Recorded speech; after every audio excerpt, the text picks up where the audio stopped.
మనతో పాటు multipurpose work చేసే సైదులు ఉన్నారు, మాట్లాడదాం. అన్న, ఏ ఊరం ఇది? మాది దమర్చల్ల మండలం కొండ్రపూర్ గ్రామం. నా పేరు అక్కిరపల్లి సైదులు అండి. సైదులు ఏం పని చేస్తావు నువ్వు? నేను ఎంపీడబ్ల్యూ ఎంపీ పని చేస్తాను. మరి ఎన్ని నెలల నుంచి జీతాలు వస్తలేవు? మాకు ఇప్పుడు 3 నెలలు లేవు సార్. మాకు ఇప్పుడు కనీసం ఏ పండుగలు చేసుకుందామన్నా కూడా ఏ పండుగలు కూడా మాకు డబ్బులు అందట్లేదు. ప్రభుత్వం ఏమో ఒక విధంగా చెప్తుంది, మీకు డబ్బులు వేస్తున్నాము మరి మీరు ఎందుకు అని చెప్తున్నారు. వాస్తవే, మరి వచ్చే డబ్బులు ఎడిపోతున్నాయో మాకు అర్థం కావట్లేదు. ఇప్పుడు మండలాలు కూడా ఇప్పుడు కార్యదర్శులు ఎంపీడీఓలు అందరూ ఏకమైనరు సార్. దాంట్లో 6 నెలల జీతాలకు 5 నెలలు ఇస్తుంది, 6 నెలల ముట్టి అని చెప్పి కూడా గాయిస్తున్నారు.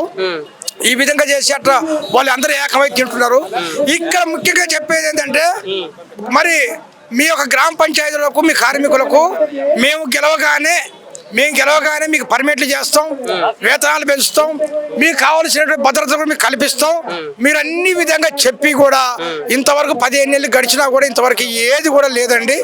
కనీసం మేము చేసే పనులు మేము ఒక్క పని కాదండి, 33 పనులు చేపిస్తున్నాం మాతోటి. 33 పనులు, కాలువలు తీయటం, కుప్పలు ఎత్తటం, మరి శ్మశాన వాటికల పనులు చేపించటం, చెట్లు నాటటం, మరి ఇంకా నర్సరీ పనులని ఇలాంటి ఎన్నో చేపిస్తున్నారు. ఏమైనా కార్యదర్శులు కూడా వాళ్ళు పూర్తిగా కూడా ఉదయం 5 గంటల వరకు ఎవరు కూడా గ్రామ పంచాయతీ ఆఫీసులో ఉండట్లే. సంతకాలు పెడుతున్నారు, ఎండి ఆఫీసులో దొరపడుతున్నారు. అందరు కూర్చొని ఏదో మాట్లాడుకుంటారు, వచ్చిన నిధులు ఏం చేద్దాం అనేదే వాళ్ళ ఆలోచన. అంతేగాని వాళ్ళ గ్రామ పంచాయతీలో పాపం ఏం తింటారా, మీ సమస్యలు పరిష్కరించడం ఎవరు లేరు. అధికార దృష్టిలో మేము ఎన్నోసార్లు కూడా ఎండి వాళ్ళు కూడా చెప్పినాం, ఏం సార్ ఇట్లా అంటే వస్తాయిలయ్యా మీకెందుకు, మీకు ఇదే సార్ ముందర సంతకం పెట్టిర్రు ఆ డబ్బులు అని అడిగితే నేను ఎప్పుడు పెట్టానని చెప్తారు. కార్యదర్శిలో ఎండిఓ పెట్టిరని చెప్పి ఒకరి మీద ఒకరు చెప్పుకుంటున్నారండి. ఇట్లా కనీసం మేము ఏం చేయాలో మాకు అర్థం కాదు. ఇంట్లో భార్య పిల్లలు ఏ కొట్ల కాడికి పోయినా, ఎక్కడ బియ్యాల కాడికి పోయినా, ఆడిపోయినా మీకు అప్పులు ఇవ్వ, మీకు 6 నెలలు 7 నెలలు జీతాలు ఉండవు, మేము ఇవ్వమయ్యా, మీ ఇష్టం.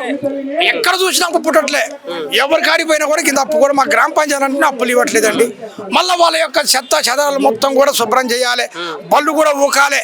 మేము ఇప్పుడు మీకు జీతాలు ఇస్తలేరు కదా, మరి పని బంద్ చేసే ప్రయత్నం చేశారు ఎప్పుడన్నా మీరు?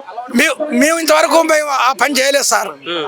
మేము ఇక నుంచి ఇప్పుడు ఈ మీటింగ్ అయిపోయినాక మాకు వెంటనే సమాచారం తెలపకపోతే రాష్ట్ర వ్యాప్తంగా మొత్తం పనిచేసి అవసరం అనుకుంటే మేము ఎక్కడ చెత్తలు అక్కడ ఉండాలి, ఎక్కడ కాలం బొరగాలి, ఎక్కడ ఎవరు కూడా చేస్తారో కూడా మేము చేయలేము కూడా వాళ్ళని. మరి ఇప్పుడు మీరు పని చేయకుంటే జనాలకు దానివల్ల ఇబ్బంది, రోగాలు వచ్చే అవకాశం ఉంటుంది.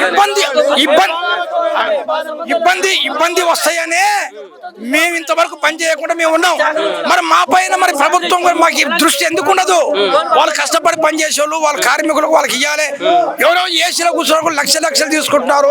వాళ్ళకంటే సేపు ఇళ్ళలో దూరపడితే ఇవాళ మేము 9,500 రోజుకి 250 బల్లేదు. మేము ఏం చేయాలి? ఎండ బుగ్గి వాన అనక ఏదనక మేము కష్టపడి పని చేస్తున్నామండి. కాంగ్రెస్ ప్రభుత్వం వాళ్ళు ఏం చెప్పారంటే, ఇలా కేసీఆర్ ఉన్న రోజులు మీకు ఏ గతులు, మమ్మల్ని నమ్మండి అన్నాడు. నమ్మినాం, అందరూ ఇదే ఇందిరా పార్కులో కూర్చొని కూడా మీటింగ్ పెట్టి మేము మాట్లాడుకున్నాం. ఇవాళ ఏది ప్రభుత్వం చేసింది మా గురించి ఏమైనా అర్థం చేసుకున్నారా? ఈ సీతక్క మంత్రి అయింది, సీతక్క అణగారిన వర్గాలకు చెందినటువంటి వ్యక్తి ఏమా, మరి మా గురించి ఎందుకు మాట్లాడలేకపోతుందని చెప్పి మేము ప్రశ్నిస్తున్నాం సార్. ఆమె అన్నది మీకు మీ పోరాటం చేస్తా, మీకు చేపిస్తా, మీకు ఎందుకు అన్నది. కానీ చెప్పుడు మాటలే కానీ ఈ చేసేది ఒక్కడి కూడా కనపడతలేదు అని మేము ఇంతగా మొరపెడుతున్నాం సార్. మేము ఇప్పటికైనా వాళ్ళు కళ్ళు చేసి, ప్రభుత్వం కళ్ళు తెరిచి మా యొక్క ఇప్పుడు సుప్రీంకోర్టు కూడా 26,000 వాళ్ళకు తప్పనిసరిగా ఇవ్వాలని జారీ చేసింది. ఆ సుప్రీంకోర్టు ఇచ్చినండి వాళ్ళు తొంగలో తొక్కుతుండ్రు, తొక్కి కథ ఇంకా బయట తీయట్లేదు. ఆ 9,500 కూడా కొంతమంది ఒక్కొక్క చోట్లల్లా ఏం చేస్తుంటే ఇంకా ఇద్దరు పెట్టుకొని ఈ 9,000 మా జీతం వల్ల ఇంకో వాళ్ళకి ఇస్తుర్రు, ఏం సార్ ఇట్లా మా కడి చేసి వాళ్ళకి ఇస్తుంటే వాళ్ళు కూడా పని చేయాలి కదా అట్లా అని చెప్పి ఇటు చేస్తుర్రు. అదేమో సార్ మేము గట్టిగా అడిగితే ఎండిఓలు వాళ్ళు మమ్మల్ని బెదిరిస్తుండ్రు. మీకు సంబంధం లేదు, మీరు బోరి, మీకు అవసరం, మీ పని కావాలి, మీరు బోరి అని చెప్పి ఇట్లా బెదిరిస్తున్నారు సార్. మేము ఎట్లా బతికేది, మేము ఎట్లా చేయాలి? కనీసం 30 సంవత్సరాలు 35 సంవత్సరాల నుంచి మీరు చేసుకుంటూ అల్లాడుతున్న దీంట్లో కనీసం 200 రూపాయలు కానించి 5 రూపాయల కాడికి చేసినటువంటి వ్యక్తులు ఇందులో ఉన్నారు. ఏ ప్రభుత్వం వచ్చినా కూడా వాళ్ళు ఏందా పాపం వాళ్ళ బతుకులేంది వీళ్ళందరూ కూడా ఎస్సీ ఎస్టీ బీసీ మైనార్టీలే ఉన్నారు సార్. మరి దీనికోసం వాళ్ళు ఎందుకు మాట్లాడారు, ఎందుకు చేయరు? ఎప్పుడో ఉన్నటువంటి వాళ్ళకు జాబులు ఇస్తారు, లక్షలకు వెళ్ళి ఇస్తారు. మరి మేము చేసి మురికి పని చేసే వాళ్ళకు మాకు ఎందుకు ఇయ్యరని చెప్పి మేము అడుగుతా ఉన్నాం. ఇంతే సార్ మేము. బాబు నువ్వు చెప్పు. మాదే ఖమ్మం జిల్లా కాసరాజగూడెం అంటే ఖమ్మం రోడ్ల మండలం. మీ మల్టీపర్పస్ సార్. మేము రాష్ట్ర లెవెల్లో సార్ కేసీఆర్ ప్రభుత్వం ఉన్నప్పుడు నెల రోజులు మేము ధర్నా చేసినాం. అయా మాకు గిడతలు లేదు, 8,500 రూపాయలతో మేము భార్య పిల్లలు మేము బతకట్లేదు అంటే నెల రోజులు సమ్మె చేస్తే ఒక 1,000 రూపాయలు పెంచి ఉడతా పక్షి లెక్క ఆ 1,000 రూపాయలు పెంచి నెల రోజులు చేసిన సమ్మె డబ్బులు కట్ చేసిండు మా దగ్గర. ఇవాళ ఉగాది పండుగ వస్తుంది సార్. అప్పుడు కేసీఆర్ ఉన్నప్పుడు కరోనా వచ్చింది. ఆ ఫస్ట్ సూది ఎవరికి వేయాలా, ఊళ్ళో ఎవరికి వేయాలన్నా మల్టీపర్పస్ వర్కర్కి వేస్తే వీడు సస్తాడా బత్తడా ఫస్ట్ మాకు సూదులు వేశారు. అంటే మేము పోయినా పర్వాలేదు గవర్నమెంట్కు మల్టీపర్పస్ అంటే మల్టీపర్పస్గా ఆ పోతే పేర్లే ఆ సూది మాకు వస్తుంది. ఎవరికన్నా ఊళ్ళే ఏడ్స్ రాక వచ్చినా కుస్తా వచ్చినా ఏది వచ్చినా ఆ సూదులు వస్తాయి చూడు సార్. మాకే ఫస్ట్ వేయటం ఎవరికి వేసేది మల్టీపర్పస్. వీడు చచ్చిన నెలలు బతికిన నెలలు. అయ్యా మరి ఏంది 4 నెలలు 5 నెలలు కేసీఆర్ ఉన్నప్పుడు కూడా 4-5 నెలల నుంచి అయ్యా మరి ఏందయ్యా మాకు ఈ గతి అంటే మీకు జీతాలు పెంచి ఆయన పోయిండు. ఆయన పోకముందు ఎలక్షన్లప్పుడు రేవంత్ రెడ్డి గారు వచ్చి మాకాయని చెప్పిండు. కేసీఆర్ చేసిన పనులు మొత్తం జూటా పనులు మిమ్మల్ని కార్మికులందరూ మీకేమనైతే శ్రీకృష్ణుడు కనుక అన్నట్టుగా మా ఎదురమ్మ మీద వేసి కాలేసుకుంటా మీకు అరికాలు ముళ్ళు నాటనీయం. పంచాయతీ కార్మికులకు ఎక్కడి పోయినా మీరే పనిచేస్తారు పాపం. ప్రతి ఒక్కరికి మీకు జీతాలు పెంచుతా. అటు ఆ పక్క ఆంధ్రాలో జగన్మోహన్ రెడ్డి గారు 18,000 రూపాయలు జీతం చేసిండు. మీకు అదే రీతిగా మిమ్మల్ని అందరూ చేస్తా. మిమ్మల్ని అందరినీ ఎటువంటి కష్టపెట్టకుండా రేవంత్ రెడ్డి గారు ఇవాళ మాకు 5 నెలలు ఒక ఊర్లో 5 నెలలు ఆగినాయి, ఒక ఊర్లో 6 నెలలు ఆగినాయి, ఒక ఊర్లో 7 నెలలు ఆగినాయి. ఇప్పుడు అక్కడ మా దగ్గర 5 నెలలు. ఇప్పుడు రేపు ఉగాది పండుగ వస్తుంది సార్. నాకు 3 బిడ్డలు 3 కొడుకులు.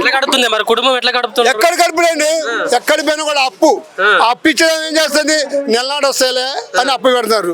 ఆ అప్పు నెల పోయింది, 2 నెలలు పోయింది, 4 నెలలు 5 నెలలు అవుతుంది. రేపు ఉగాది పండుగకు మా పిల్లగాళ్ళు వస్తే బట్టలు తీసుకునేదానికి డబ్బులు లేవు. వాళ్ళకు కనీసానికి పప్పండి పెడడానికి కూడా మా కూరగాయల డబ్బులు లేని స్థితిలో వచ్చాము. ఇవాళ మీ ఇక్కడ రావాలంటే హైదరాబాద్ చేరుకోవాలంటే వాళ్ళ కాళ్ళ పట్టుకొని వీళ్ళ కాళ్ళ పట్టుకొని వాళ్ళ కాళ్ళ పట్టుకొని బంధువులు ఇక్కడ చేరుకున్నారు.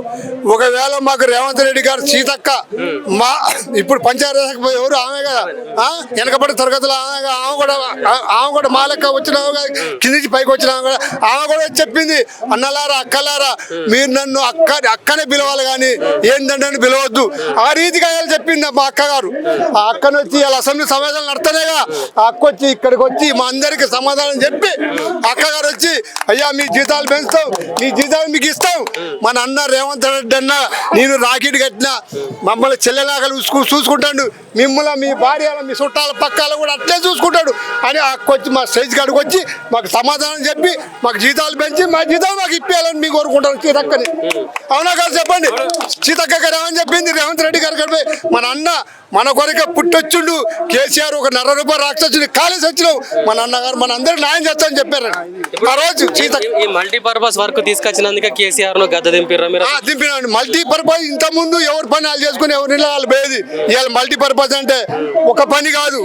అయ్యా సార్ నేను ట్రాక్టర్ తోలుతా, ఆ బండి తోలని చెప్పి బండి తర్వాత ఎమ్మటే ఒక ముసలాయకు కాలు చేతులు లేవు, ఏ అబ్బాయి ఇరా ఏందమ్మా ఎవరు మా కార్యదర్శి గారు ఆయనకు వాళ్ళ కోడలు కొడుకు ఊరి పేరాడు ముడిగాడి రాబో అన్న స్థితికి వచ్చిందండి. పని ఎవరన్నా లేవలేక మంచాలు పండుకుంటే ఒక ఆయన మా ఊళ్ళో దేవుని గుళ్ళ బాబనాయన బాగా పేదోడు చనిపోయిండు.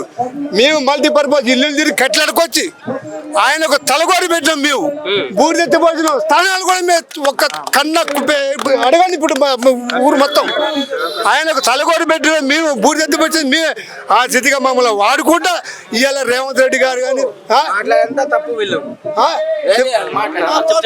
ఇవాళ రేవంత్ రెడ్డి గారు కానీ సీత గారు ఇవాళ ఎవరండి ఇవాళ కనీసానికి సార్ ఏమండి మల్టీపర్పస్ మున్సిపాలిటీ వాళ్ళు కానీ మల్టీపర్పస్ లేకపోతే ఏమండి వీళ్ళందరూ బతారండి. వీళ్ళని పొద్దున పూట చెమ్ము చేత పట్టుకోవాలని కాచి మొదలు పెడితే వీళ్ళు పడుకునే దాకా చాకరీ చేసేది ఎవరండి? Multipurpose workers. హాస్పిటల్లో పనిచేసే ఆయాలంతో మేమంతే, వాళ్ళు కూడా మల్టీపర్పస్. మున్సిపాలిటీలు కూడా వాళ్ళే కదా. మరి మేమందరం పోయి పక్క కూర్చుంటే వీళ్ళ ముడ్డి వీళ్ళు కడుక్కోవాలి, వీళ్ళు ఎన్న కూడా చెత్త వీళ్ళు వేసుకోవాలి, వీళ్ళ గేట్ల తాళాలు వీళ్ళే ఏరుకోవాలి. అందుకని మాకు జీతాలు పెంచి మాకు తగినంత న్యాయం చేయకపోతే ఇక నుంచి మా తలకేసి చూపిస్తాం. ప్రతి ఇంట్లో ఊరు తిరిగి ఎక్కడ ఎవరిని పని చేయకుండా చేస్తాం. మొత్తం రోడ్ల మీద చెత్త రోడ్ల మీదే, ఆఫీసర్ల చేత ఆఫీసర్లు మేము ఒక్కలే బంద్ కావు. హాస్పిటల్లో పనిచేసే వర్కర్లు కూడా పని చేస్తాం, అక్కడ సీపర్లు కూడా పని చేస్తాం. ఒక్క పంపులు పెట్టాలి కాదు, ప్రతి ఒక్కరిని మున్సిపాలిటీలో వాళ్ళ కాలు పట్టుకో వాళ్ళు కూడా పని చేస్తాం. అంటే మల్టీపర్ గ్రామ పంచాయతీ ఉద్యోగస్తులు ఒక్కలే కాదు, వాళ్ళు కూడా మా తోటి కార్మికులేగా. వాళ్ళందరినీ పని చేసి మాకు న్యాయం చేయాలని అవసరం అనుకుంటే తల ఒక డబ్బు పట్టుకోపోయి రేవంత్ రెడ్డి గారి ఇంటి ముందర పోయి గ్యాసులు పోసుకుంటాం అందరం కలిసి. మాకు కనుక న్యాయం చేయకపోతే ఇదండి. రైట్, విన్నారు కదండి.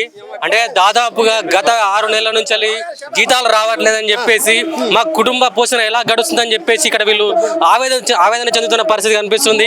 ఒకవేళ మాకు మా సమస్యలను పరిష్కరించకపోతే తర్వాత కార్యాచరణ చాలా తీవ్రంగా ఉంటుంది, ఖచ్చితంగా మేము ప్రభుత్వాన్ని హెచ్చరిస్తున్నామని చెప్పేసి ఇక్కడ పంచాయతీ సిబ్బంది కార్మికులు అయితే చెప్పడం జరుగుతుంది. కెమెరామెన్ కిషోర్తో ప్రవీణ్, హైదరాబాద్, ఇంద్రాబాద్.